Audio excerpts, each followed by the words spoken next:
Hi, everyone. Welcome to the podcast. I'm here with Alex Tabarrok. Alex, how are you doing today? I'm doing great. Great. And you're a professor at George Mason University. Do you have any other affiliations? Lots of them, I guess. I'm a senior fellow or something of that nature at Mercatus. Yeah, so there's a bunch of them going different places. Advisor to a bunch of startups, that kind of thing. Okay, great. And so you were involved in Operation Warp Speed. Is that right? Sort of. So what happened was early on in the pandemic, I was asked to give a talk to the Council of Economic Advisors and the Domestic Policy Council of the Trump White House. And they asked me to talk about using incentives to speed up the delivery of vaccines. And this is before Operation Warp Speed. And I get on the call, and it turns out that they have invited me and Michael Kremer, who is the Nobel Prize winning economist, number one world's expert on this question.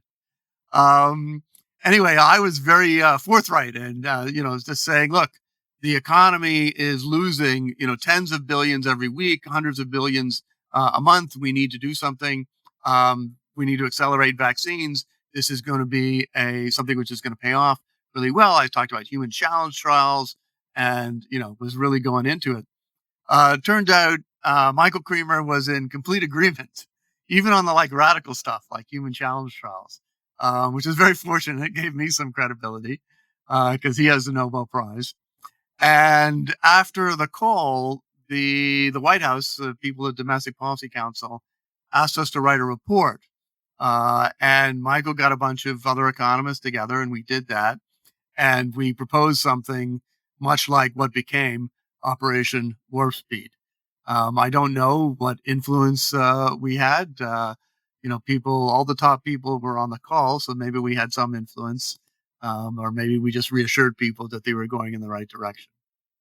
So you said you and Kramer agreed on these things. All the economists I see, I'm not reading a representative sample of economists. We're basically in accord with, vaccines are important and do this quickly in human challenge trials and all that. You think a consensus view in the field or a near consensus, or how would you characterize? Is it just a George Mason thing, or do you think most economists were on the same page here?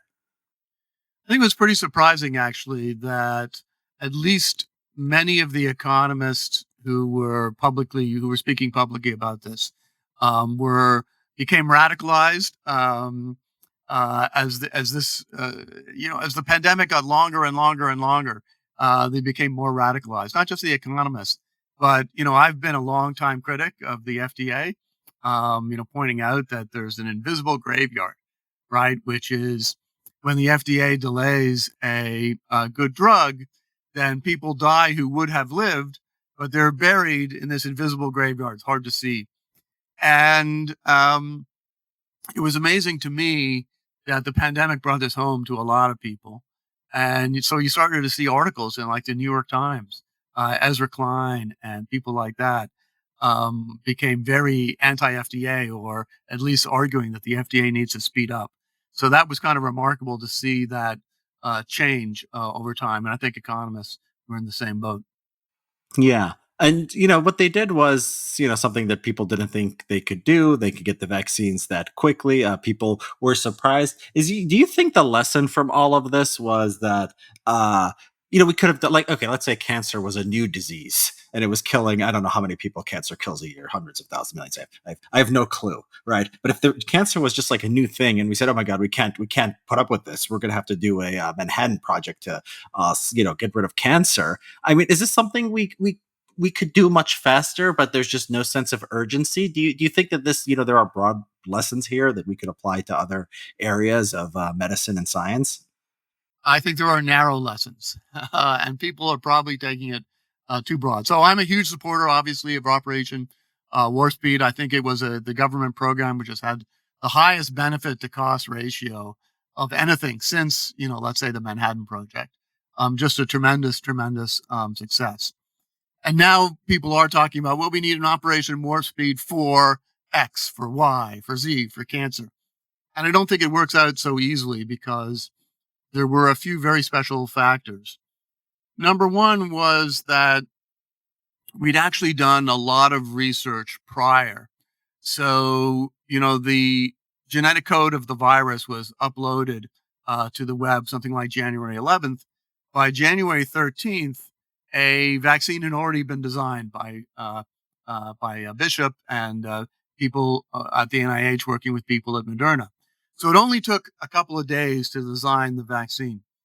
What really took the time, right, was doing the clinical trials. And the clinical trials were the most expensive part of drug development. And the government came in and supported that. Also, the government said, Operation Warp Speed said, look, start building the factories that you need to manufacture these vaccines. Start building them now. Ordinarily, the vaccine manufacturer, they're going to wait until the vaccine has been approved and it's working and it's approved. Now we'll start building the factory, and then a little while later, a year later, maybe we'll have it ready to go. So Operation Warp Speed said, start building now. Maybe it's going to turn out that your vaccine doesn't work. That's okay. We're willing to take on that risk. But we want the factory to be ready the moment a vaccine is approved. Now, those two things, paying for the clinical trial and accelerating the building of the factories, that's all off the shelf stuff. There's no big research and development. It's a technology problem. It's not a science problem. So the science, I don't see.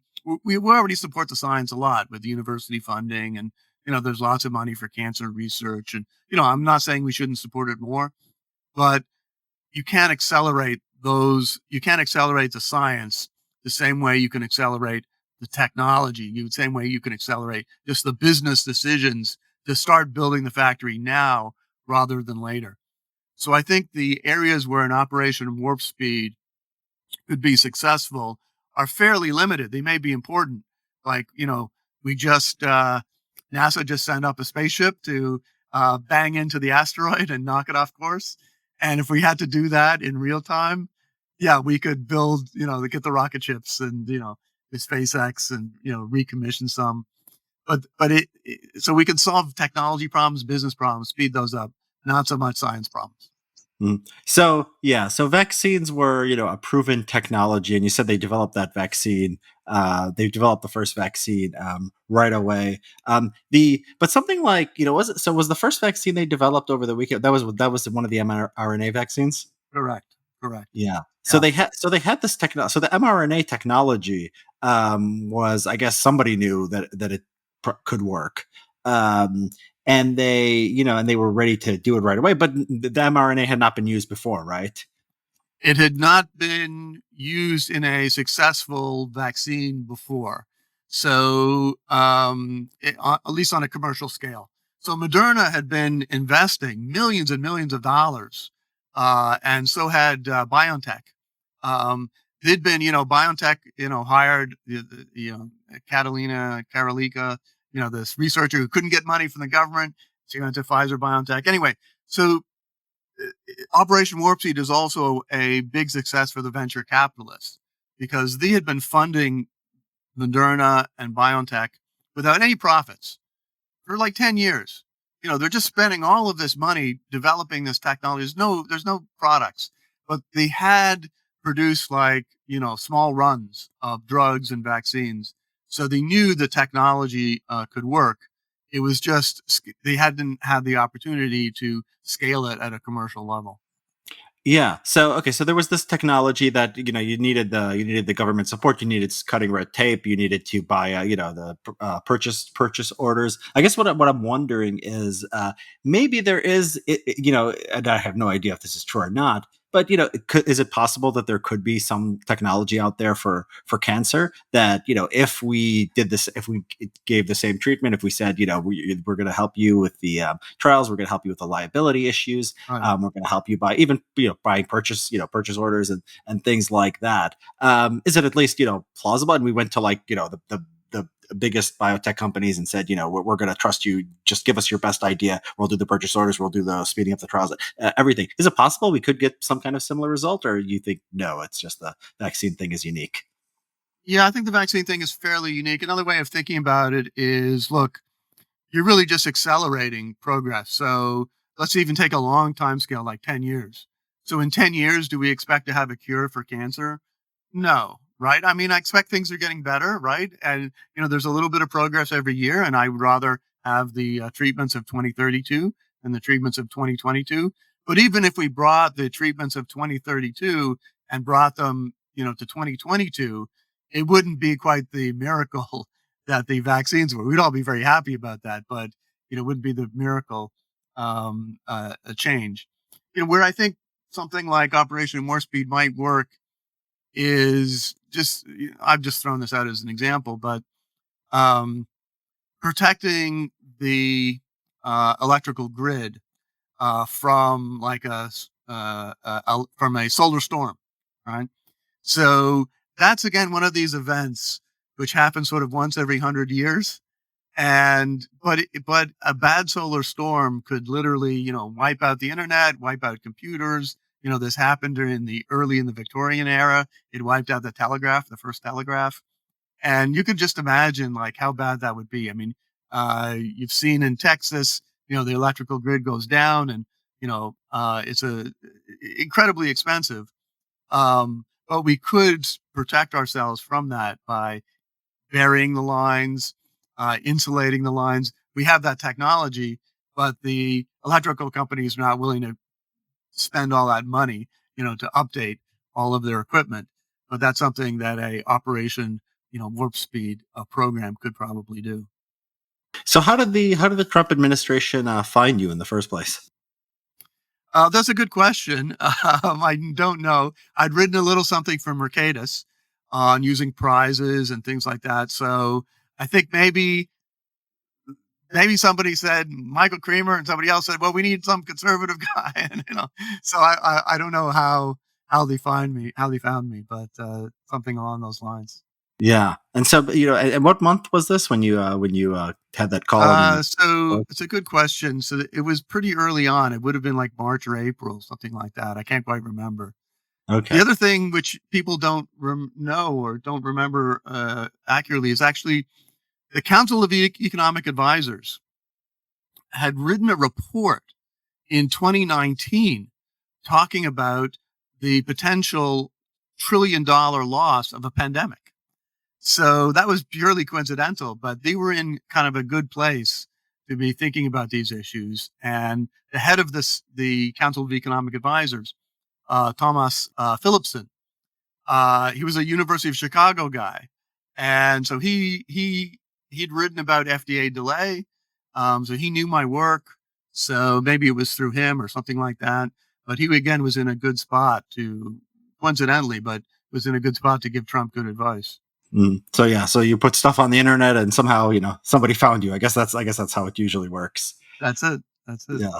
Is so you so the so this was so your views were radical outside the mainstream for economists. I mean, I used to talk about columnists like Ezra Klein, people people even people on the left, people on the right. These were popular ideas I saw just in the circles that the people I follow online. This wasn't the consensus view, or even seems like a majority view in the public health community, right? And so public health, my understanding is they were much more cautious. What do I have ideas here, but what do you sort of attribute that difference to?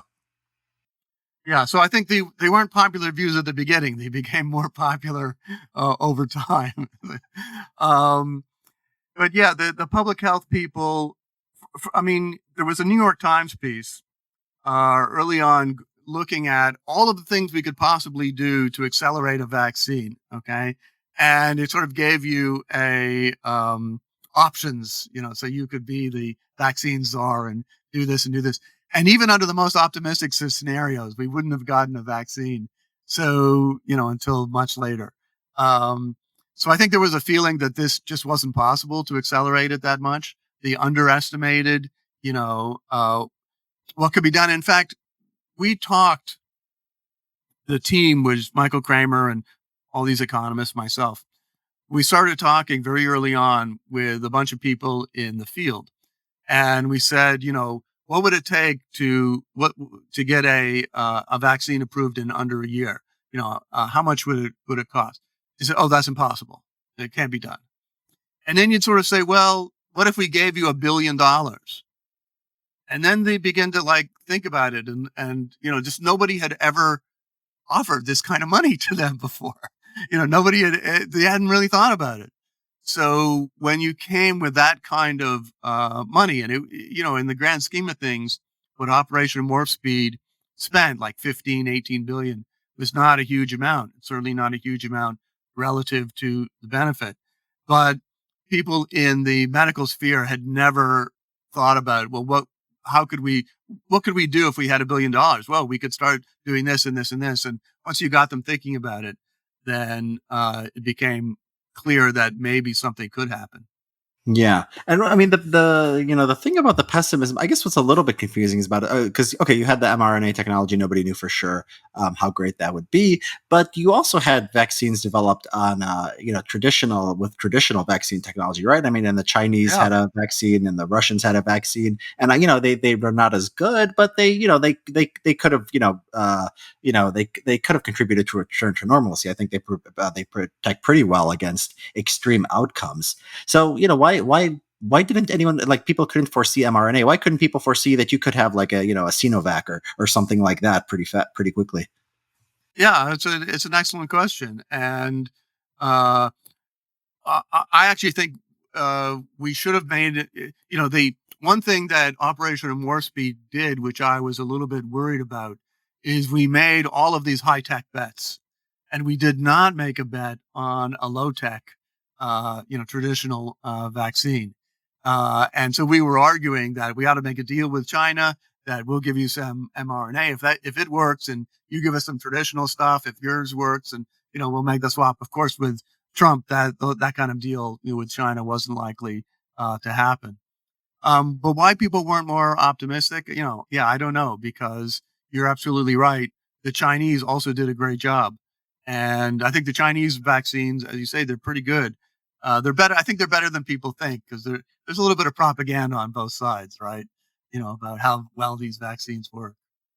Yeah, although the Chinese, interestingly, have not vaccinated their elderly yet, so it works. But the public choice failures are not simply an American problem. It seems to This, be. this Yeah, is yeah, the insanity of what the Chinese have done. I mean, it's very peculiar to me that they can literally nail people inside of their apartments, but they're not willing to, you know, greatly encourage people, elderly people, to get a vaccine, which is going to save their lives. It's very, very bizarre the costs that they've willingly undertaken.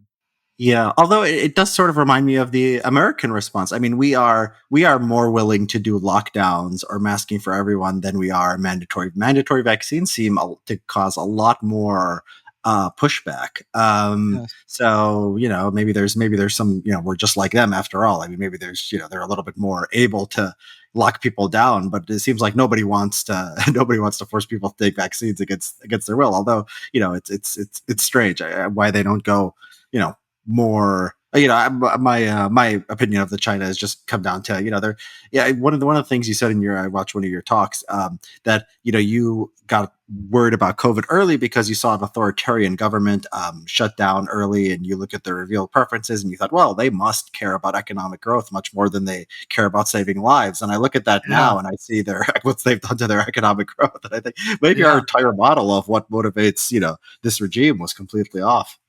Yeah, no, that's absolutely right. I mean, I got that wrong.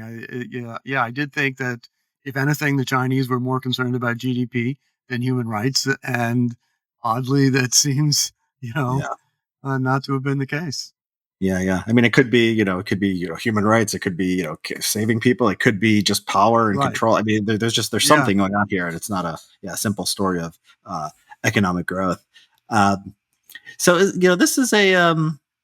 Did they ever consult with you after you did that report? Did they ever call you or ask for anything after that? Yeah. So we revised the report a number of times, and we were in contact with them as well as with the British government, and later we became advisors to the World Bank and a bunch of different governments, around the world. So I was kind of called in to speak with people in Colombia and Guatemala and all over the world. So that was quite an exciting time. Yeah. And how close do you think they came to doing human challenge trials? Is it, do you just feel like, I mean, I read Paul Mango's book on Operation Warp Speed, and I saw the part where he talked about it. Doesn't really provide much of a satisfying explanation, like, oh, people might, people had ethical concerns, so therefore we didn't do it. Do you think that there was ever, didn't the British, the British, I thought, were at least closer to doing, or didn't they even do it like Yes. later on in the pandemic? Yeah, the British eventually did. And yeah, again, that was another bizarre thing. I mean, I think there was a huge amount of status quo bias, right?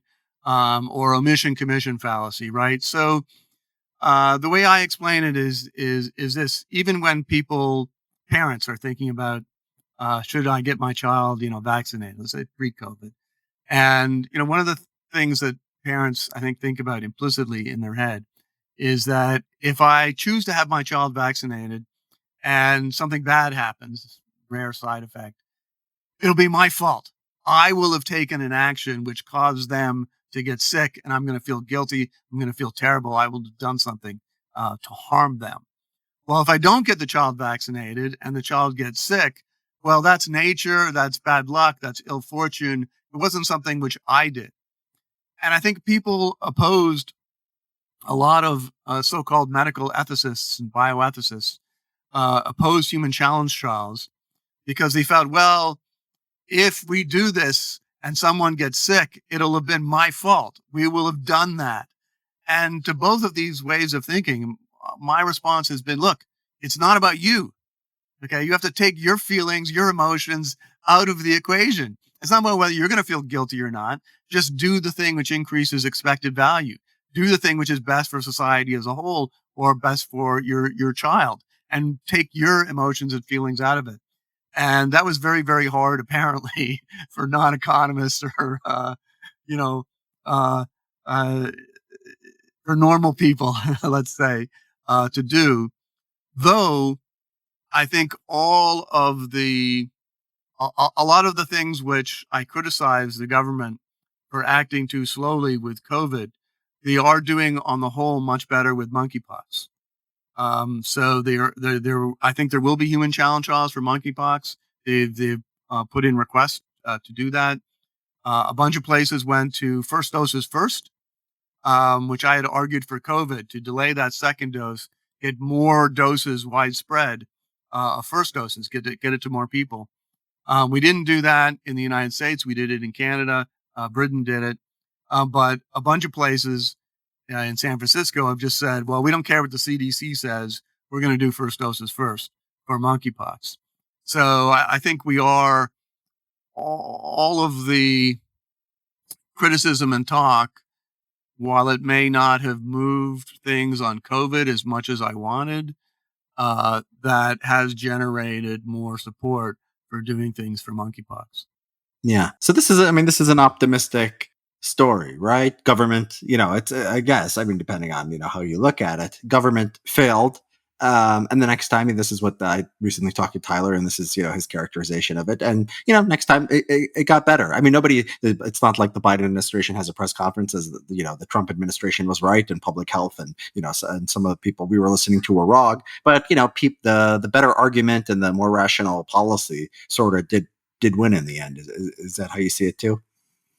Sort of. I think that's reasonable. It's sort of, it's not that rationality wins so much. I think it's almost muscle memory. So I have a paper looking at uh, just prior to the pandemic, the Johns Hopkins University and the economists and a bunch of groups put out this global health security index. Okay. And it ranked every country in the world based upon who was most prepared for a pandemic. Okay. And of course, it turns out the United States is number one, which in retrospect, looks totally wrong. But it's a serious index. Anyway, what my colleague and I do is we look at this index and we say, is there anything in this pandemic preparation index which actually predicted which countries were prepared? And the answer is basically no, except if you within the previous 3 years had other virus scare, like the avian flu, like H1N1, then you were a little bit faster. So it's kind of that muscle memory idea. A lot of the Asian countries, had a more serious avian flu, so they were more prepared in that sense, and that's what mattered. Yeah. How many countries had an avian flu scare? Well, most of them. I mean, most of them. It was pretty widespread. Um, but the United States got lucky that by the time it got here, we were able to, contact trace and tamp it down so quickly that it Yeah. didn't spread. Yeah, yeah. I mean, I'm skeptical that I think there's a confounding variable here because I live around a lot of Asians in Los Angeles County, and my goodness, they take COVID seriously. I mean, they are Right. masking more than any other people. You can see, and you look at they had an outdoor mask mandate in Korea until a few months ago. I mean, and they Yes. still they Yes. still have indoor. So yeah, it's sort of, to me, it's like it's not that mysterious. Like, if we want, if the rest of us behave like that, maybe things could be different. So it seems to me that, like, there's a cultural thing here that nobody's going to be able to easily capture in the data that mattered a lot. Yeah. Now, as far as we can, now that could well be true. We did look at some cultural variables, like people do say, "Oh, the United States, individualistic culture, we weren't willing to sacrifice for the collective good." None of that predicts anything. Okay, so you look at sort of world values surveys, and you try, What maybe if they what weren't if you as what if you then look at surveys and you looked at, say, if you wanted a proxy, I would be I'd like a proxy for risk taking behavior, out of wedlock births. I have right, right, something like right. that, right? Or Yeah, yeah, crime, or yeah. violent crime. East Asia would be at the bottom, and they would have been better. This is I think there's something. I think there's something. For values survey, I just I know a lot about polling, and it's just there's especially even within a nation, it's there's a lot unreliable. You start talking cross national and translations and all that. Yeah, I don't know how strong that is for getting at these values, actually. Yeah, maybe not. Yeah. So great. I mean, do you have aspirations to do other other work for the government, to bring your ideas into into fruition? Uh, I mean, a lot of I do like to do work which has some real world, connection, and so I'm always interested in promoting work, as well as doing it in your office. Get out there and talk about it and promote it, and try and see if you can have some impact in the world. Um, I don't particularly want to work for governments, but I suppose if they call me, I'll answer the phone. Yeah. So okay. So just, to go to, like, just to move on to the next topic. I Sure. recently read your is it an article or a book? The Baumol effect. Why the price is so damn high. What do you Right. call that? Somewhere in between. It's a long article or a short book. It's a long article or a Yeah, short. Okay. it's a little monograph. Yeah. Yeah, Uh, monograph. That's the word I'm looking for. So you start with this graph, and it's like showing the things where prices have gotten more expensive, and things where the things that were the things have gotten more affordable. And I sort of always looked at that, and I've said, this is just a graph of government involvement in something. And this is sort of a libertarian story. You have healthcare and education, right? You have car repair, which is not okay. right. That doesn't really fit. E- But then Exactly. at the bottom, you have home appliances, clothing, and generally telecommunications. Generally things that government is not involved in. But your idea is that it's having to do with the expense of high skilled labor. So or it's labor in general, isn't it? So can you talk about sort of what the theory is and how it differs from the Sure. conventional libertarian account? Sure. So one way of thinking about it is, I always say when you go to a poor country, you should get your hair cut. Okay. Because you go to India, and I was in India. In fact, I had my hair cut in India Were a you few months were you ago. with Tyler? Tyler just got back from India. Yeah, exactly. Yeah, yeah. Tyler and I were at a bunch of conferences together. Um, so why? Why should you get your haircut in India? Well, the price of labor is just so low that you can get your haircut, for less than $1 and get a really nice head massage, thrown in for that price. And the barbers in India are just as good as the barbers in the United States. I mean, it's not a super high skill activity. It's been done for hundreds of thousands of years, and they're good at it, right? So, and you think about, well, what are the things which are cheaper in less developed countries? And they're all these services, right? So restaurant meals tend to be cheaper, particularly if you buy your meals like a resident would, like a tourist. Um, uh, Massages, anything involved. It's why um, uh, when I was in India, again, I had like a driver, right?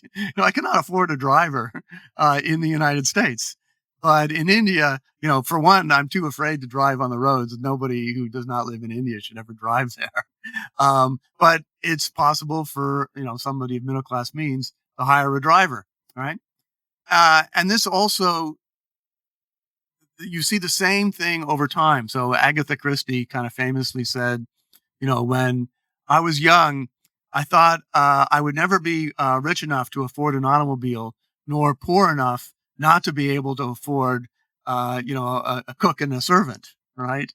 And over time, of course, the cook or the servants became much more expensive, and the automobiles became cheaper. So you see the same thing over time. What I'm saying is that you see the same relationships between poor countries and rich countries as you see between countries in the past when they were poor and countries today when they're rich.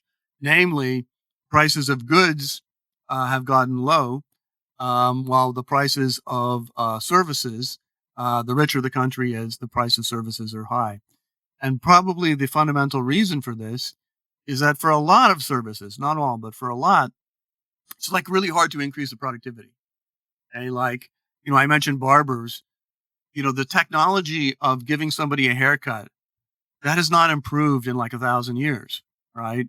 Maybe the scissors have gotten a little bit sharper. You have the Um, clippers now, right? we have the clippers now, right? Right. So that's a little bit better. The famous example from William Baumol, who first kind of promoted this stuff, is the a concert. So you have a 4-person concertina or whatever you call it, and 1820, okay, 4 people to do this particular piece takes them 40 minutes, okay, and in 2020 it takes exactly the same amount of time, but no increase in the productivity of that live, concert. But think about the alternatives for the musicians. Well, in 1820, those 4 musicians, they weren't productive in doing anything, right? I mean, there was no major manufacturing for them to alternative for them. Today, those 4 musicians, pretty high skills. There's lots of alternative employment with which is very, very productive. They're able to produce a lot. So the relative price of the service is going up over time. Like what you have to give up to get that 4 people to do a concert. Today, it's a lot more valuable, the stuff you're giving up, than it was in 1820. Yeah, so the idea is, you're paying these people, doctors and teachers primarily, and they cost more because human labor costs more. I mean, what about those? What about those graphs that show like the growth? I mean, we have a lot more people involved, right? So we have in education, you have professors, but you have the administrators, right? And at some point, there became, at least in some universities, I don't know if at all universities, but administrators, passed up professors. A lot of them are doing, things like things you talk about, like the theory that this is all about, climbing walls and such, that's making the universities expensive. You're saying that that's probably not what's going on, but you do have armies of administrators that are enforcing everything from Title IX things to career services to counseling to basically all these things. And isn't that potentially having a big effect? Isn't that consistent with yeah, the skilled labor costs more, but we're hiring a lot more skilled labor for uncertain benefit. Right, right. Yeah, so I wouldn't make the argument that um, we're not wasting a lot of money and resources. But actually, when you think about it, I think about auto manufacturing, which has become much cheaper over time. There's also a huge amount of resources wasted in that. There's similar kinds of regulations and safety regulations and more HR people and the list goes on and on about all of the rules and regulations, the cafe standards and environmental standards. And so it's not entirely obvious that services are subject to more government regulation or overaccumulation of administrators than is the production of goods. You and I see it because we're, involved in the education industry. But I think if we were in another industry, we would also have all these complaints about, all the bureaucracy which we have to do. So it's not obvious that that's explaining the relative difference. Maybe over time it's explaining some of the increase in costs, but why it affects these particular industries and also the same industries which are cheaper in developing countries, that again seems very peculiar, right? Yeah. Yeah. I And it's mean, it also seems. true, like to give you another example, like, you mentioned car repair. So car repair has become much more expensive relative to cars, which have gone down in price, quality adjusted. There's a bunch of examples like that. Tailoring. So again, when I go to India, I take some clothes and, they'll make you a suit, right? Overnight, which you cannot do here. So here we just buy new clothes. It's just too expensive. Or nobody today like takes their shoes, not nobody, but hardly anybody takes their shoes to a cobbler. What's a cobbler? Uh, and that's the reason for that is because it's just cheaper to buy new shoes than it is to repair the old ones because the old one repairing is a service activity, producing the new shoes is a manufacturing activity. We've just gotten much more productive at making shoes than repairing shoes or cars. Yeah. I mean, okay, yeah, that makes sense. Whether universities are regulated more or less than uh, car manufacturers. It's a good point, though. The reach of universities, like I've never seen, the reach of university regulations. I've never seen government uh, you know, uh, try to enforce sort of a sexual harassment regulation directly. Sort of micromanaging this stuff like they do at universities and have tribunals for students accused of sexual assault. So it does seem a bit more it does seem a bit more intrusive, but the safety regulations and all Maybe, that. yeah. I All mean, think about Tesla, right? Got sued, kind of a ridiculous case, not uncommon, because somebody said the N word to somebody else, and then that suddenly becomes not a personal personnel dispute to be resolved by Tesla, but $100 million legal dispute. It's kind of the same thing. And then Tesla, to avoid that, then they got to hire all of these people. I don't think it's that different. Yeah, yeah, that's a good point. The one thing that is that sort of made me a little bit, I was taken aback a little bit in the pieces. You say, you often will say stuff like, "Oh, we've chosen to consume more, we've chosen to do X, we've chosen to do Y," and Right. as well as I do that the process through which we're choosing this is different from whether we're choosing to buy automobiles or buy houses or whatever. Especially in higher education, something of a market, although heavily subsidized. Right. Lower education, I mean, we have the primary schools and high schools and such. I mean, this is government. I mean, this is not a market. Right. And so, is it possible that what naturally would have happened is as these prices went up, if there wasn't this government involvement, if there wasn't these subsidies, we would just if our friend Brian Kaplan is right about education and really not doing anything, we would have become smarter and just decided to consume less of it and consume the other stuff instead. Maybe, but so this is pointing to what I think is a flaw in the standard libertarian, if you want to call it that, but in the standard argument that uh, what explains the rising price of education, healthcare, is all of this bad stuff, regulation, right? Because the natural response, if that were the case, the natural response is to do what you just suggested and buy less of this stuff, right? So you need some additional theory, which you hinted at, of why, when the costs are going up, why, when it is becoming so much more wasteful, are we yet doing more of it? So we have to explain on top of this, well, not only do we have rising costs, but we got bigger subsidies. Okay. Which, like, maybe it's true, but then you have to, you use this, you need then two theories and they have to be offsetting one another in just such a way that we're still buying more. While in contrast, the Baumol explanation, right, is that we're getting richer. And so it's a very natural explanation that the same thing which explains the rising price, which is increased productivity, right? So the interesting thing about the Baumol explanation is that it's all about relative prices. And so the explanation for why the price of healthcare is going up is actually that the price of all the alternatives, like what you could do with your money, buy a car, buy computer technology, it's going down. These are two sides of the same coin. Really, the same. It's really just one relative price. Okay, and so the Baumol theory is that the more productive we get at making manufactured goods, the higher the price of services.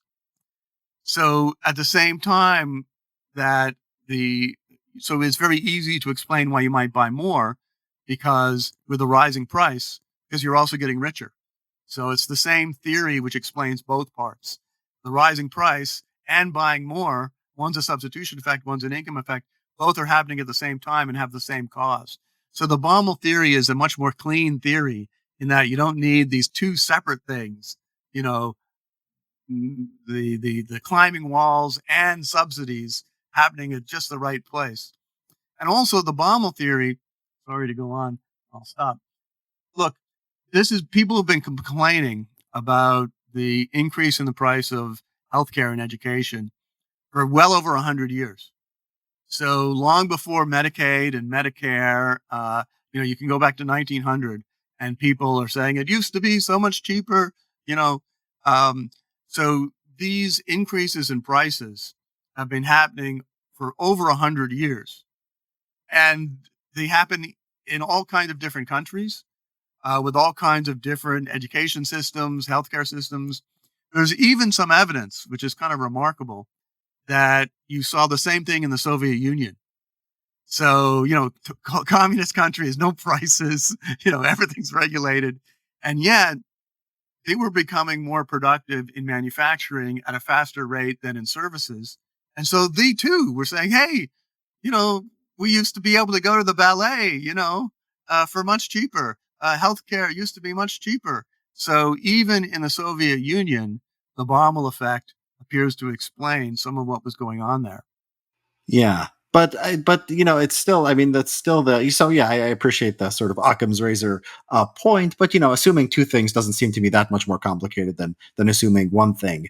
And it's still, I still sort of have the problem where you say we choose to consume, we choose to. It's the public education is just. It's a government budget. It's not a market. It's a completely different process. So like at the ballet, if people don't like the ballet, if it's not useful, they can just stop going. If they don't, if the public education is not doing anything for all that cost, yeah, it's they could defy the teachers unions and go vote for new elected officials who are gonna spend the budget, the government budget on other things. But it's a much harder and much different process than just stop buying something, right? There's a more potential here for government to just keep providing things that people they say they want, but they wouldn't actually spend their own money on, than there is in a market. I mean, I think that's sure there's some truth to that, but I think the public as a whole is pretty powerful over the long run.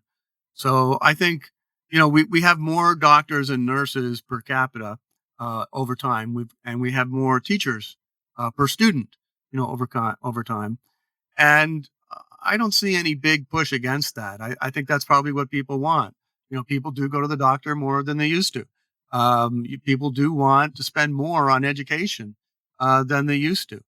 So I think if the public were really um, so if it were just a matter of the public saying we're sick of this stuff, Well, they might we not be. I mean, there's two different way. There's the difference between a human being, the same person making a market choice, and a person making a sort of democratic choice, right? So in the market oh, choice, sure, sure, so, so but over time, I think I'm a little skeptical of democracy. Okay, right? So I certainly you're not going to have to go far to convince me that democracy is imperfect as all are as are all systems.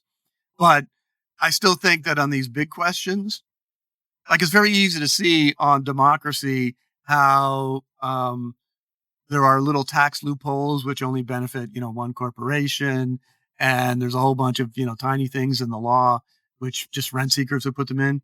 But on these big questions of how much we spend, on the military, how much we spend on healthcare, education, I think the public mostly gets what it wants.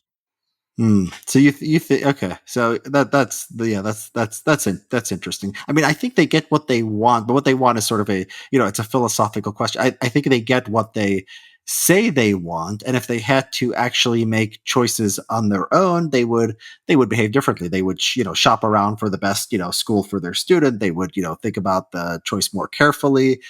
They would do so. Yeah, I think quote unquote they want they want you ask them in a poll, they'll say spend more money on education, spend more money on healthcare. This stuff is all social desirability bias. Yeah. Are we incentivizing them to make good and smart decisions even for themselves? That's the question.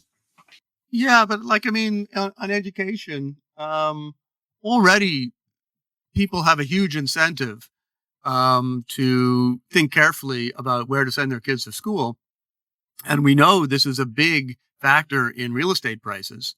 So I don't think you know. So I don't think adding. Yeah, people would be more careful if they have to spend the dollar on the margin, but I don't think they're not unaware of this. Is there Same with so healthcare, right? Like with healthcare, yeah, you're usually not spending your money directly, but on the other hand, it is your health. So you do have pretty strong incentives, at least to choose quality, right? Maybe not to save money, but at least to choose quality.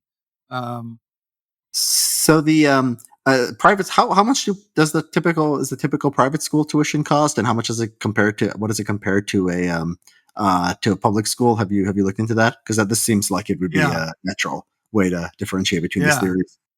So the private school is sort of divided. On average, private schools are actually cheaper, which people don't believe.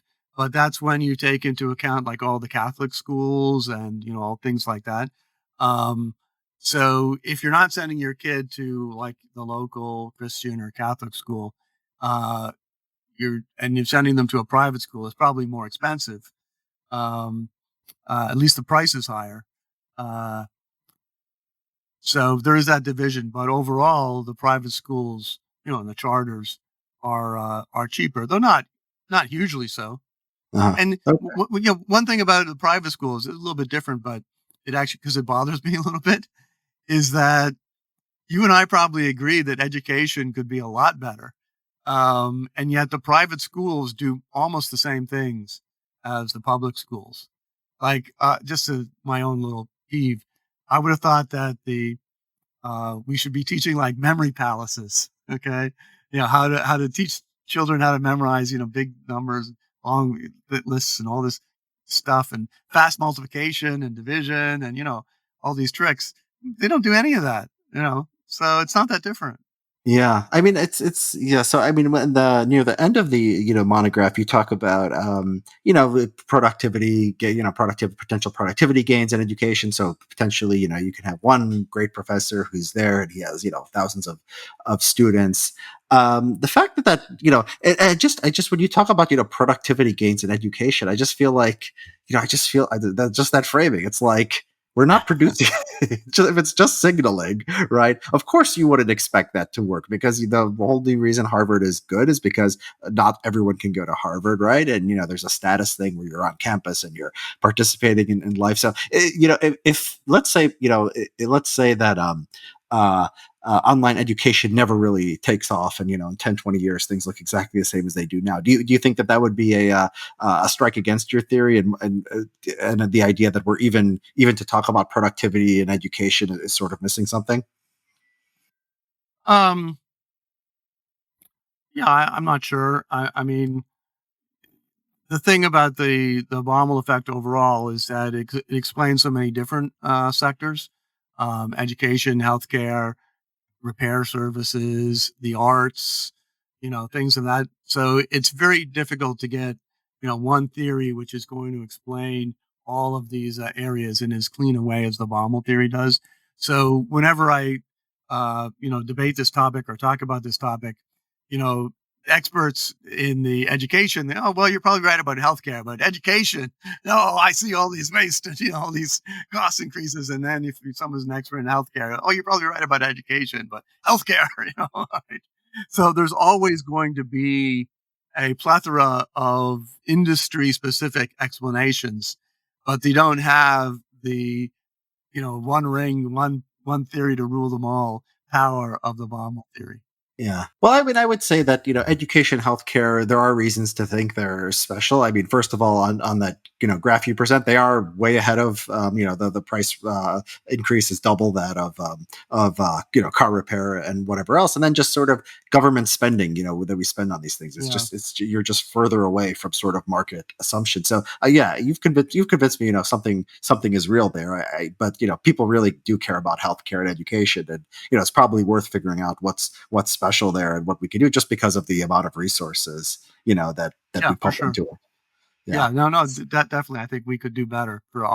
We could do better. I think we might, it might be possible to have like a level effect, but so long as we have increased productivity, you're still going to have a growth effect. But, Yeah. You believe that we're doing something. You believe that there is a method of teaching. You said the private schools are not teaching as good as the public. You think that there's a method of teaching that there's sort of low hanging fruit that nobody is using. Can you talk about that a little bit? I remember seeing a blog post on this. yeah, no, absolutely.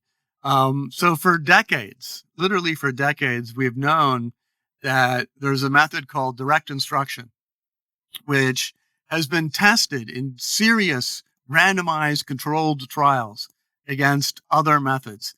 And it almost always comes out on top in literally hundreds of studies. So not like one or two or three, hundreds of studies in education have shown that this method, direct instruction, works better than other methods. And it actually makes sense in the sense that direct instruction uh, codifies for, you're going to teach reading, you're going to teach mathematics, division, multiplication. It codifies a method of doing that. It tests that method repeatedly until you have, ironed out all of the kinks, and then you write that method down. Okay. And then teachers follow the script, and they just follow the script. Okay. And the teachers, by and large, kind of hate this idea because they want to be free flowing and every student is different and, different methods, different ways of thinking. And no, that's all wrong. Okay. There is like one way of doing it. I'm exaggerating, but um, the method which really works is to figure out what's best and then mass manufacture, then have all the kids together. They work on it together and the teacher follows the script. And this method, although it looks, um, it doesn't meet the humanistic goals of the teachers. It meets the goals of the students in that the students move through the material more quickly. They learn the material. They're not bored because they're learning more quickly. They're keeping up. And despite the fact that direct instruction has been shown to be superior in hundreds of studies, it has not taken off the way it really It's not should. about the, or it is. I mean, partly it's only partly about the standardization, right? Does direct instruction mean, okay, like if I'm going to teach economics, I just put the supply and demand, the graph up there, and I just keep beating in your head, and you just keep like staring at it? How does it like work sort of operationally? Is it just telling you things instead of you figuring it out for yourself? No, not really. It involves a lot of uh, a call out to the class. Okay, you know, what comes after this letter, and then everybody shouts out. Okay, so it involves kind of almost like a military, call and repeat, and so there's a lot of structure to it. There's a lot of structure to it, um, but you can move through the material more quickly. So it's not, students don't think that it's boring. Is this what people call like teaching to the test? Like there's just a right answer, and we're just going to tell you what it is, and we're not going to have any other frills or anything else. So the direct instruction is most applicable, to uh, where there is a set of skills that you want people to learn. Okay, as opposed to when you get into higher ed and you want to try and teach people how to discover new knowledge. Right, that's a sort of a different area where you need more one-on-one, kind of apprenticeship training, the way we have with graduate students, things like that. So it's not a way of getting rid of graduate school or apprenticeship training, but for the reading, writing, arithmetic, it's phonics based, for example, right? So the trend up until very recently has been literally the teachers say, well, you don't know what this word is. Well, look at the picture. Yes. Okay. Which is a totally unprincipled, literally unprincipled method of teaching. Okay. Like, oh, there's a dog. Guess that this word is dog. While what you really want to do is, teach a phonics, and the phonics method is sound it out. Right. Well, why And hasn't some yeah, why hasn't some just charter school or private school done this and then gone and shown their results to the state legislature or education researchers or whatever? And it's not right. exactly a free market, but it's something of a market. You think they could do Yeah. that? So there's a few examples of that. There's the Tails Academy in North Carolina. They have done just exactly what you suggest. Um, yeah, why? You know, yeah, I don't know. I'm gonna start sounding like you. There's a conspiracy in the teachers unions. There's been some attempt to do it internationally. Schools have been doing it, but yeah, it just hasn't. And it's not that it's unknown. Um, but it hasn't taken over, that's for sure. Is it is you said the teachers don't like it? Could the students not? Might the students not like it? I mean, that doesn't sound like the funnest classroom experience. Is it just some parents are reacting to what students want, and students just students want things other than just they don't even care if they're learning, but the parents want their kids to be happy in addition to them learning things, and maybe Right, this isn't conducive to human happiness. right. As far as we can tell, the students are fine. The students enjoy it. It's the teachers who feel that they have been because you are following a script, so the teachers become actors, right? Instead of becoming, you know, entrepreneurs or artists, right? Where they are trying to come up with new ways, which is really silly when you think about it, right? Like, there's some teacher in Nebraska who's going to come up with a new way of teaching reading, and that's going to be better than something which has been tested on hundreds of thousands of students and tried out in multiple different ways. Like, not only is that like really unlikely, um, it's sort of pointless in the sense that that teacher is going to teach, 30 students per year for 30 years, like 900 students, total in his career. Okay. So, like, the gains there are so little, which is why the standardization is important because, then if everyone is following the script, everybody gets the benefit of the improvement in productivity. Right. So this does go back to what we're talking about with services. Like, um, mass manufacturing, why does it get cheaper over time? Well, because when you make an improvement, and maybe it's just some like tiny improvement, you reduce the amount of material used by 1%. Okay. You improve you lower the defect rate, by 1%. But you do that year after year after year. And then that builds up and you get mass improvements in productivity. But now, if you have a 1% improvement in teaching quality, how does that scale? Right? It can only scale if people are following a script. And if they're not willing to do that, if teachers are not willing to kind of follow a script, then you're not going to get this improvement in productivity over time. hmm Does I mean do is does it matter? I mean in the long run, because there's learning loss. I mean the people don't remember what they do in school. I mean is it the most important thing in the world whether kids get things that they retain things better when they're first grade, second grade, third grade. Maybe in a relative sense it does, because they can get better degrees and credentials, but does that necessarily make society more productive? I mean, societies, which are better educated, have better outcomes on a wide range of metrics. So I think that's one thing which, Well, I, direction. I mean, I'm, there's a big direction of cause. I mean, there's a big direction of of causation. course, yeah, yes, of course. So, but that is one thing which I think makes, you know, I, I'm, uh, I'm pretty much behind. Brian Kaplan, argues that a huge amount of the premium for education, as you know, is signaling. And I think that makes total sense, particularly at the university level. Like it's hard to understand why somebody who gets a degree in art history is paid more than somebody who went to, work in a factory for 4 years, even if they end up in the same job, right? It's got to be signaling. But it's not all the engineers are not signaling. They're not only signaling. I think Brian says like 50%, is his sort of, modal estimate of the amount. Well, 50% is not signaling. Let's improve that 50%, the productivity of that 50%. And I would say as you get down to, high school and even earlier, then like, 60, 70% is human capital building and only 30% is signaling. So let's improve that 60 to 70%. Yeah, because you're getting what, basic reading skills. You're getting basic arithmetic. People just being able to, yeah, Yeah, that and it's look, it's not natural to think logically.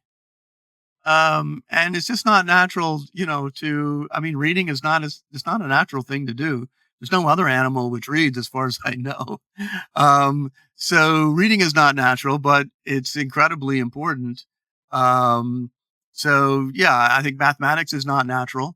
And it's kind of scary that the literacy rate even in the United States, when you measure at the adults, the literacy rate, people who can read a paragraph and explain in their own words what that paragraph means, it's a surprisingly low percentage. Mhm. Yeah, I mean, well, I mean, there's human limit. It's like, it's like, oh, people cannot bench, 250 pounds. It's like smart people look at that, and they, it's like a bodybuilder looking at, people and saying, look at these puny weaklings. Like it's really scary. They could Yeah. all be Arnold Schwarzenegger. And sometimes I think, we might not have, realistic explanations here, but expectations here. But no, I Yeah. take your point that, we can hopefully, have some improvements. So the related topic to this is the American criminal justice system. You say Mm, we're mm. under policed and over prisoned. So can you talk about that a little bit? What's the argument here? Yeah, sure. So, um, this defunding the police, I think, is a crazy, crazy idea. Um, and some of my research has been on the effectiveness of police. And it's just kind of a hard question to study because uh, when you look at places where there's a lot of police, there's also a lot of crime, right? For sort of obvious selection reasons. Like people, in hospitals die a lot, right? So to untangle that causality, you got to kind of break the reverse causality from more crime to hiring more police. Um, and the way my colleague and I do it, we look at there's this terror alert level in Washington, D.C., which it's a national, but when there's some chatter that something's going on in the Middle East and there might be an attack, this terror alert level goes from like yellow to orange. And the police in cities like D.C., they put up double shifts, so you get more police on the street. So my colleague and I, John Click, measure, well, what happens to crime in DC when you kind of randomly get a bit of chatter in the Middle East, you randomly get more police on the street, and crime goes way down. Okay, nothing else does. Nobody else cares about this thing. Nobody even knows when the terror alert level is high or low. Do they But still do? Do they crime, still do this? Is the color code system? This was after 9/11. Do they still? How long have they been doing this? yeah, yeah, they've When been did they doing stop? it, yeah, since almost 9/11. So they're still doing it. Um, The terror alert yeah, as might far still as go I up, and know, the yeah, PC will still yeah, yeah. send call out. Hmm. Yeah, exactly. As far as I know, they're still doing it. Um, and so using the estimates from our paper, as well as for many other papers in the literature, we suggest like it would be perfectly reasonable to double the number of police in the United States. And this sounds, crazy, except when you look at Europe, the United States actually underspends on police relative to a lot of other countries. We think that we're a tough on crime country, and we are when it comes to prisons and the length of prison sentences. But when it comes to police, we're actually kind of under policed. We're not a leading, we're not a mass, we're not a police, we don't have as many police on the street as do a lot of other developed countries. So my view is that if we could change what it means to be tough on crime from throwing them in jail and throwing away the key to making sure that people are caught, to raising the probability that people are caught. So we need like more police on the street, more homicide detectives, so that people get the message. If you commit a crime, you're going to be captured, you're going to be caught.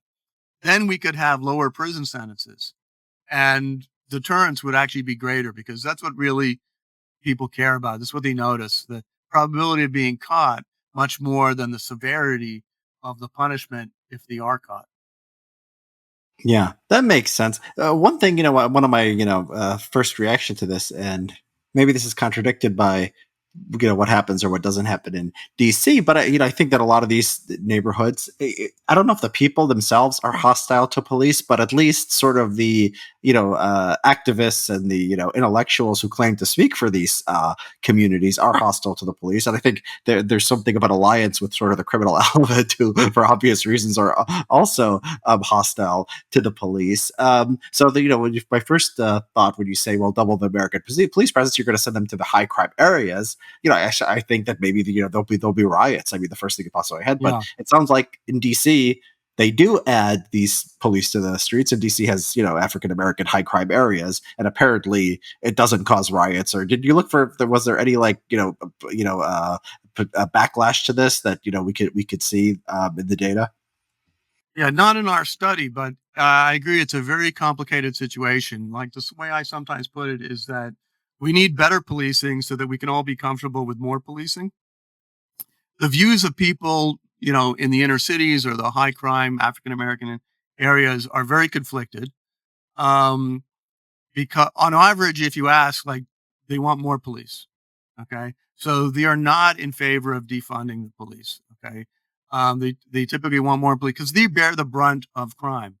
At the very same time, um, there are a lot of people who won't talk with the police, right? Who the snitches get stitches and things like that. Um, because in some places the criminal element has basically become the major source of violence and authority in the region. They've taken over from the state, right? And so you begin to follow the mores and the rules of these local criminal gangs rather than the rule of law of the country as a whole. So there's a bunch of stuff which is, the kind of a paradoxical circle in that crimes don't get solved in the inner city. So people don't bother speaking to the police, and they're also afraid to speak to the police because they know that the perpetrator is going to be back on the street, or their friends are going to be back on the street, or that somebody who is a witness and who speaks to the police, they are also going to be. So you get an equilibrium where people are afraid of speaking with the police because they could be killed, and people are killed because their witnesses are afraid of speaking with the police. So you kind of need like a big push to kind of get out of that equilibrium so that people become willing to speak to the police. And then when they're willing to speak to the police, then the threat of them being killed for speaking to the police goes away.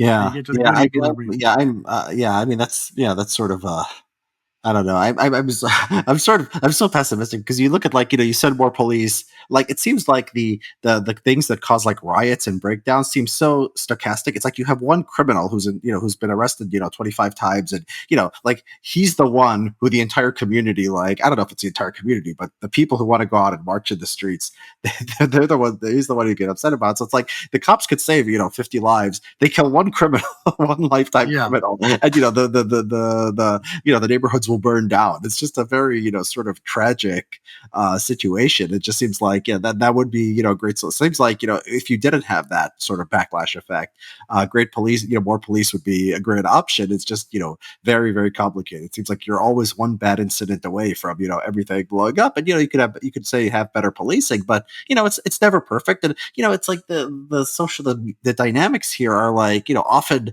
it'll come out the entire story that the media was pushing and these activists pushing Mm. were completely false, and it like still doesn't matter. So even if the police are perfect, it seems like you still get these incidents, and I just think it's very Yeah. difficult. Yeah, I think one of the things that I worry about most, and I know you've thought about, is just the general decline in trust in the United States as well as elsewhere. But in the United States, like trust in your fellow, man has declined. Trust in any authority has declined, and that has particularly bad consequences when it comes to policing.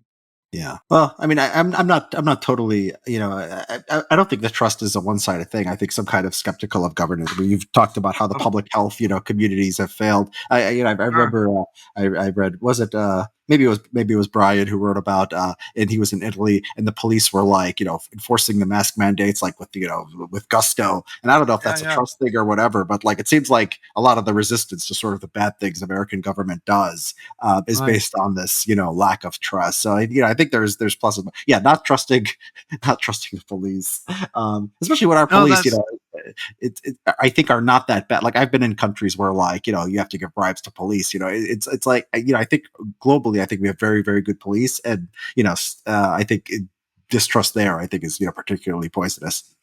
yeah, I think you're right. We have very good police. You and I probably do. People in some of the inner cities, maybe less so. Um, but also, there's this paradox which bothers me, which I would love it if people had less trust of government and sort of more trust of markets. But these things are very hard uh, to disentangle. So it seems more to be the case that either you have a generalized trust in your fellow man, or you don't. And so countries actually, which have a lot of trust, have less regulation because they figure, well, things, the corporations will do what they're supposed to do, and they'll be pretty good overall. And so, we don't need all of this oversight and bureaucracy and stuff like this. Well, when you have distrust, uh, you get distrust in markets and distrust in government, and you still end up with more government. So I think that's a problem. Disentangling these two things, people don't seem able to do that. That's interesting. So yeah, you have these. I think you're thinking about the Scandinavian countries. You have high trust. You have, in a certain sense, maybe less regulation than the U.S., but they spend more Yeah, of the higher taxes and more of their GDP per capita or GDP on government. The GDP per capita is lower. I'm pretty sure in all these countries except Norway, which has oil, and especially yeah. if you like. Given their high human capital relative to us, it's pretty surprising. So I don't know. It seems like the maybe it's like market. The great thing about markets is like you don't have to trust them for them to work. You can if you just distrust government and don't want it to do stuff. The markets will emerge. Just because people buying and selling and wanting things, but yeah, it's interesting. Do you think the U.S. you compare it to Europe, is Europe the right comparison, because you can compare them based on like wealth level of development. But we Mm. really look, if you look at like murder rate, we look more like a Latin American country than we do a European country. Not the worst Latin American countries, but we look more like maybe a lower end Latin American country than a Northern European or even a Southern European country. Um, does it is our under is when you look at this policing and the prison populations, is it different depending on where you're comparing to? Yeah, and again, it's complicated because we are. we're a high murder society, high homicide society, but on Yeah. other measures of crime, we're not a high crime society.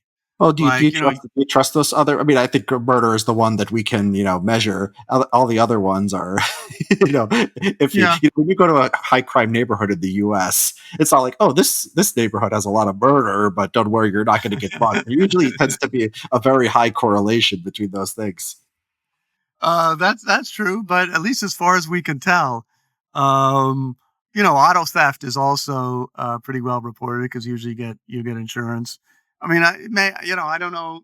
It's, you're right that homicide is kind of the best reported, but at least as far as we can tell, the United States actually does pretty good on rape and robbery, and so it looks like guns are kind of what makes a big difference.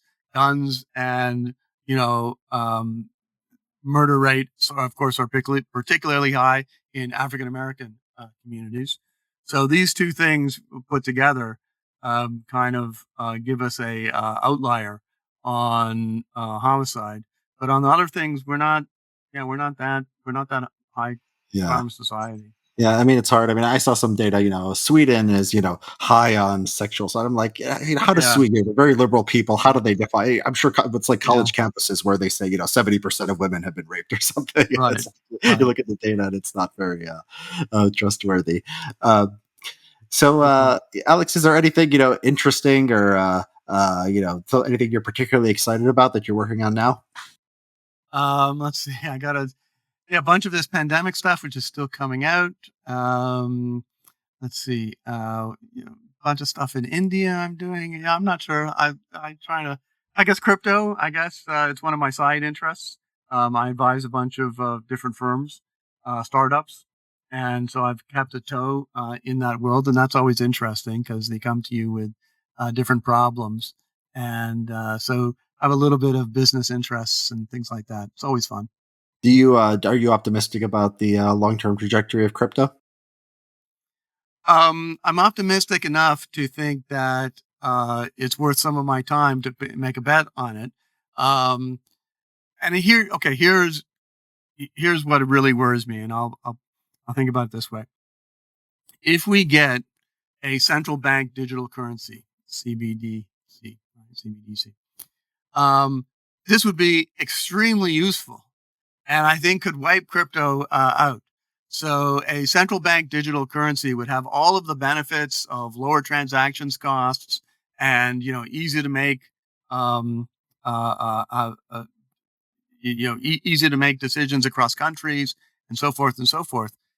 But a CBDC would mean that the government would be able to track every single exchange, every single economic transaction which occurs anywhere at any point in time.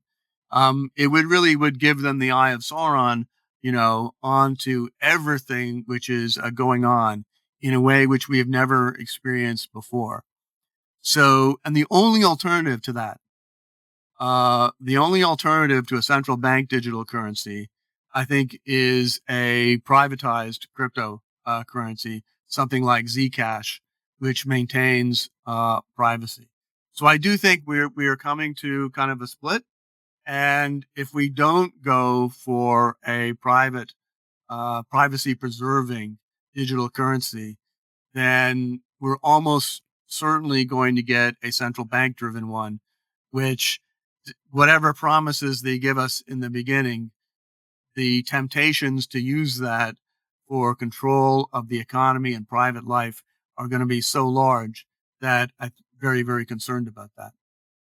Let me ask you this question. So, I mean, you have some Apple Wallet now, and it's amazing. I can have I don't know if you ever go to David Buster's, but the place where you play games. But now you Yeah, can get a David Buster's card on your phone, and you just hold it up to the machine, and you could just play. It's in the Apple Wallet. It's great. I always lose these cards, and there's just it's so easy. What's stopping there? Like I've bought Bitcoin before, even on Coinbase. What's stopping me from using it like I use Apple Pay? Just scan my phone and send Bitcoin to people. Like it's a little more complicated than that. What's the sort of what's preventing that? right. So your Apple Pay ultimately is running on the rails of the dollar. Okay. and those are kind of old rails, but they do work and they work everywhere. With the Bitcoin, right? Um, you know, we still have the double coincidence of wants problem in that I may have I may have some and want to buy something, but if you're the seller, like what are you going to do with the Bitcoin? Like you also have to want the Bitcoin and have to be able to give it to somebody else to get what you want. So it's really hard to get into that equilibrium. While the Apple Pay, since it relies on dollars, they know it's easy to get the dollars.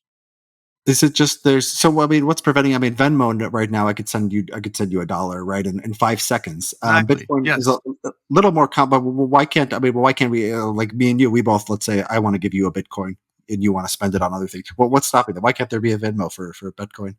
There could. There could. I mean, it is good. It is expensive because um, the the number of as you know, the number of transactions which Bitcoin can handle per second is relatively low, which means that Bitcoin is very good for if you want to send me $100,000, then no problem, let's do it through Bitcoin. If you want to send me $10, then it's going to cost us 15 or 25 to do that transaction. Um, well, and the bigger problem is that while I might want Bitcoin and maybe you have some to give, uh, that's a pretty rare, that's a pretty rare coincidence that you have some and I want it. That's pretty rare. Like even in George Mason, in the economics department, how many people really want Bitcoin? Not that many. So this would be solved if say tomorrow everyone woke up and wanted Bitcoin, but it's still you say that there is a transaction cost if I want to send you like $1. There, what it uses Yes. energy or something. There's something that's preventing that. Correct. Now, there are other cryptocurrencies where that is not the case. Like I'm an advisor to Elron, which uses e-gold, and we could send, thousands of dollars for pennies. So, but for Bitcoin, that is going to be the case, and that will always be the case for Bitcoin. So, Bitcoin is going to be a better store of wealth. It's never going to be a medium of exchange, but other cryptocurrencies could definitely be mediums of exchange as well. But you have to build up a big enough base that you have two people, one of whom wants to give and one of whom wants to receive, and that's not easy. Got it. So I am, this is, I want to ask you something while I've got an economist here. I don't know if you've ever written about this. Maybe you have at Marginal Revolution, but I can't recall off the top of my head. We're recording this on the afternoon of September 27th. Do you know anything about the European energy markets? Because apparently today there was a there was damage to Nord Stream 1, Nord Stream 2. The Russians accused like the Americans, the Americans, and I don't know if the Americans have said it, but some people are saying it's the Russians. Do you have you been studying the European energy situation? Do you have any idea of how bad it's going to get and sort of how it's going to how these things are going to play out? As of today, I'm very concerned about it. As you well know, they have been decommissioning nuclear plants, and they have walked right into, kind of a trap where they are dependent upon Russian oil. And now, yeah, the Russian oil either it was going to be stopped because Putin was going to turn the handle off, or now there's some sabotage. It's like I haven't been able to figure out like who would want to do this. Like, why would Putin want to blow up the line instead of just turning the tap off? I don't quite understand that. So it's unclear who would want to do this. Well, the U.S. But has wanted to stop I mean, the U.S. has tried to stop Nord Stream. right, It seems a pretty big step to take that without the with against the wishes of the Europeans. That seems like pretty brazen. So Yes, the U.S. is one somewhat. It seems a little bit implausible that the U.S. would blow it up, but you never know. Um, Certainly but yeah, the timing doesn't seem right to me. But I'm not an expert on these questions, but I do think if we have a bad winter, um, then it's going to be very tough. It's going to be very tough for Europe, and they're already facing inflation. Energy prices are higher than they've ever been, and all the potential for the unexpected. This blowing up of the line being just one example of that. But you think about what happened in Texas. With we had a terrible ice storm, right? And the Texas electrical grid basically went down, and it could have gone down even more than it did. And aging infrastructure, we haven't been building plants, we haven't been uh, uh, reconditioning and keeping up with transmission lines. So yeah, if Texas can go down, then Germany can go down. Even more likely. France is even not looking great. France has did not shut down the nuclear power plants, and yet they're still having trouble. Mhm. So there was a concern at the beginning of the war that that there would be starvation because of wheat. Apparently, markets adjusted because wheat is just one product and there are substitutes and Right, all that. How much does that have lessons for energy? I mean, how what's the time scale and how easy is it and how affordable is it for Europe to go off? right, Because I think that's the goal, to go off Russian energy. yeah. Is that something that can be done So I within one or think, 2 years, yeah. or not really?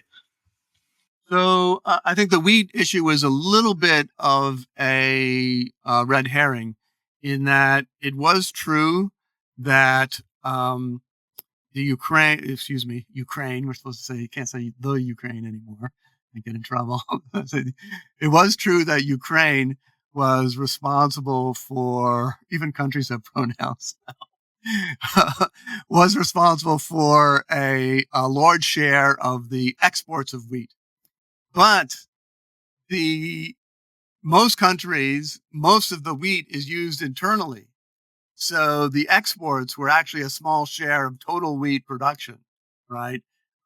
So the decrease in the total amount of wheat was much smaller than the decrease in the export. So again, that was a little bit of a red herring. Um, Now, how quickly can Europe respond? So they have paused some of the nuclear plant shutdowns. First, they said, no, no, no, that's totally impossible. But then when push came to shove, they were able to do some of that. The U.S. is exporting a lot of liquid natural gas, and I don't know. Again, this is beyond my knowledge, but we have been increasing our exports of LNG, and one, if I don't think Europe is going to starve. We could always, in a pinch, could increase that route. I don't know by how much, but it's going to be costly. It's just going to be costly. Unfortunately, Europe is rich.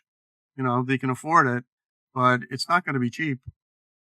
Yeah, and I've been surprised through this. I would have thought that serious economic damage. I would have thought they would have changed their foreign policy, but now I don't think that. I don't think there's any hint that that they're gonna stop supporting Ukraine in the war. So it's gonna be yeah, it's gonna be pretty interesting. Yeah, the I was democracies have turned out to be tougher than I think a lot of us expected. Certainly, more they've been yeah, tougher than Putin expected. Putin was kind of, I think, going along the view that, oh, they're just namby-pamby, fat, blowhards, and they'll cave. And yeah, we haven't. yeah, that's true. Although I mean, we'll see. It's still, I mean, it's Yeah, still early. We have we no, haven't it's we not haven't the hit. end. Yeah, we haven't hit we haven't hit winter yet. Italy Yeah, had just elected a. They're not, they're not. There's still supporters of Ukraine, the woman who's going to be the prime minister. But right. some people in her coalition are a little bit more more, let's say, dovish on the Ukraine question. So yeah, Yeah. there's still a lot of In politics that in we'll see what general, happens. on many, many things, my my view on what is possible has just expanded, Mm. right? The variance of the world is much Yeah, higher yeah, than, like the 1990s, the great 1990s. Everything was like working out logically, sort of the way it should. Countries were becoming more market oriented, and China was getting richer, and India was getting richer. And then, since 2001, just the possible things which can happen. Trump being elected, like, just seemed like crazy, that could possibly happen, or, you know, uh, just yeah. I think that too. Crazy things that can happen, Yeah, I think that pandemics too, and but at the same time, I've sort of yeah, that's true. Like COVID, and I would have never thought governments could, have lockdowns for the yeah, the entire country. I would have never thought we would have stood for that. I knew much less yeah. what China does. Um, Nuclear could be a nuclear weapon, could go off. The the yeah, the possibility of that, I think the experts are not like 10%, that's like that's stunning. That's horrible. 10%. that that is. At the same time, I do think there is a sort of I think in the last 10-20 years, I do think that I've grown more sort of uh optimistic about the sort of stability about the American led world order. So like 5-10 years Mm, ago, it looked like China it might become a giant Hong Kong. It could just get growing at 5%, and with right, right. 1.4 billion people, it's shooting itself in the foot, not just with COVID, which is the big thing, but also like she has like turned anti-capitalist and like starts to like attack people for making money, and this is not going to be good for them economically in the long run. Their birth Yeah, rates have they'll try to get that up, but they've also gone down from not it wasn't very high to start with. So China looks like less serious of a yeah, competitor. Russia I sort of agree. looked like maybe ideologically it could have some kind of people affinity. The people on the right could have some kind of affinity to it. I think that died with the invasion of Ukraine, and the West is Yeah, completely united against Russia. Muslim terrorism once seemed like it was a much bigger deal than it was 10-15 years ago. That doesn't seem like much. They can control some ungoverned spaces at the corners of the world, but we don't wake up thinking about terrorism every day. So it does seem like sort of this idea that it's just going to be America leading and sort of Europe, and as its Robin to its Batman, and that's going to sort of run the world indefinitely. That looks right, more likely, right. sort of, than I would have thought, 5, 10, 15 years ago. Yeah, yeah. I mean, that I think that, yeah, other countries shooting themselves in the foot is, I think there's something to that. Of course, the United States, although I agree with what you're saying, I think that's true. The U.S. has just lost so much social capital, that I think it's going to be hard to get that back. You know, our democracy just looks kind of a joke at times. Like when you have these, Vikings invading the Congress, like, we just look like a joke. Um, and pandemic policy was pretty bad, and we just so. But you're right, we're still you know in the land of the blind, the one-eyed person is king, and Well, maybe that's us. the aesthetics of things like January 6th and Trump's election and thing, it's ugly, and if you care about national pride, you could say this is very embarrassing. But then you look at like sort of Trump, and like it's not like the GDP collapsed. Yeah. The crime rate went up. Doesn't look like it's Trump's fault. Looks like the other side, the other side's fault. The COVID thing. But A lot of around the world, people are just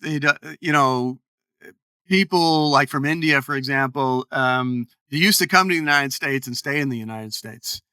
Same with China, and now they're going back because the growth is there, the opportunities are there, and our democracy no longer looks like it no longer looks like you need to emulate us in order to be rich. So there's a lot of ways of getting rich. So I think just the space of possibilities has just gotten much bigger. Liberal democracy looked like end of history looked like the only way to go, but now I think the space of possibilities has um, just expanded. Though I think you're right. China is not the threat Yeah, that people yeah, thought. but exactly right. So India is a capitalist, democracy. Yeah, China was, I mean, the China model was the potentially the alternative. yeah, Now, I just saw a headline: they're going to grow slower than the rest of Asia for the first time in 30 years since Deng Xiaoping's reforms, or slightly after that. And so it's just like there doesn't seem like China was the only real contender as something, but you could have this technocratic government that does standardized tests and doesn't worry about democracy. And right, China was never a very charismatic country where people I think admired that, okay, they have a lot of growth and it sort of works. But with them masking forever, and being afraid of COVID, and destroying their own economic growth for that, and closing up yeah, to the world, it seems like the U.S. the liberal democracy is going to win by default. I mean, there's yeah, really nobody else showing up. true. Yeah. So yeah, this was fun, Alex. I mean, people could follow you on Marginal Revolution. They could follow you on Twitter. Anywhere else you would like people to sort of keep up with your work? Yeah, you'll find most of it on Twitter. Marginal Revolution, where you should go. Yeah, Okay, great. All right, Alex. I appreciate it, and yeah, great talking to you. great, good talking to you.